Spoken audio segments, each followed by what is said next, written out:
Okay, hooray, and welcome back to another episode of Biochemistry for MCAT. Okay, so this one is what we call a high yield topic. So what high yield topics on the MCAT are topics that show up a lot. And so a lot of questions are on these types of topics, obviously, amino acids, that kind of thing.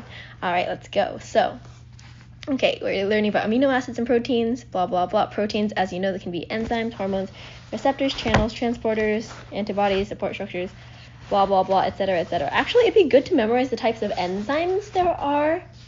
Yeah, we'll get there when we get there, though. Okay. All right, classification of amino acids. So these ones, it's really important to know, to have memorized which ones are nonpolar, polar, acidic, basic, that kind of thing. The reason being, you'll always be, there's going to be MCAT questions like, okay, let's just say that you have a lysine at this certain spot in the active site. Which one of these replacing it would cause the least amount of change? And then you have to know, lysine's basic, and then which other ones are basic. Those things you have to know, and those are easy points. Okay, so let's see.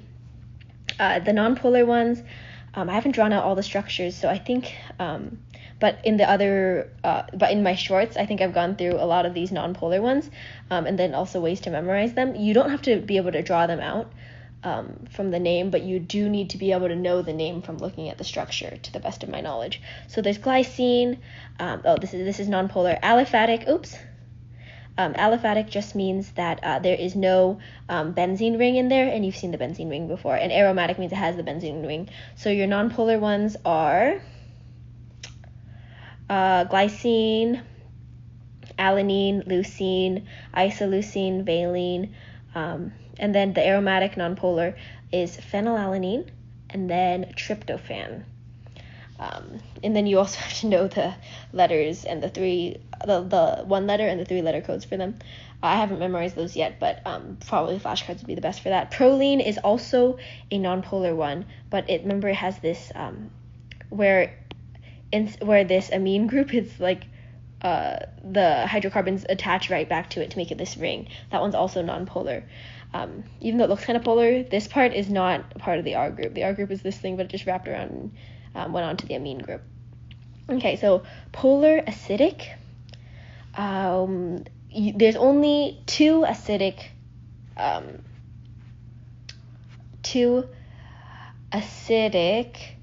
amino acids and 3 basic amino acids. So these ones are pretty easy to memorize. The reason why you see these, why it looks like 4, is because you'll see them in both of these forms. And what was initially confusing about amino acids to me was that acidic amino acids, you would see them in this form where they have a negative charge on them. And you know how when you're learning in OChem, it's like the ones that have a negative charge are like bases, right? Because they're electron donors.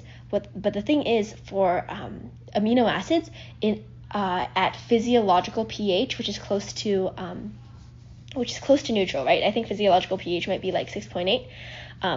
At that point, they're so acidic that they already gave up their proton, and so they're in this conjugate base form, but we still call it aspartic acid, glutamic acid, and then they're in this, they're in their deprotonated form, and so they're negatively charged, but the environment that they'll be in will be acidic because that proton has already come off, and then it's over there increasing the H+ concentration and decreasing the pH, right?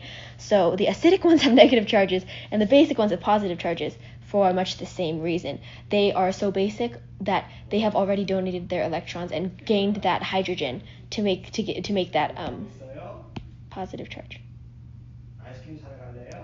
Me? Okay, it's ice cream time.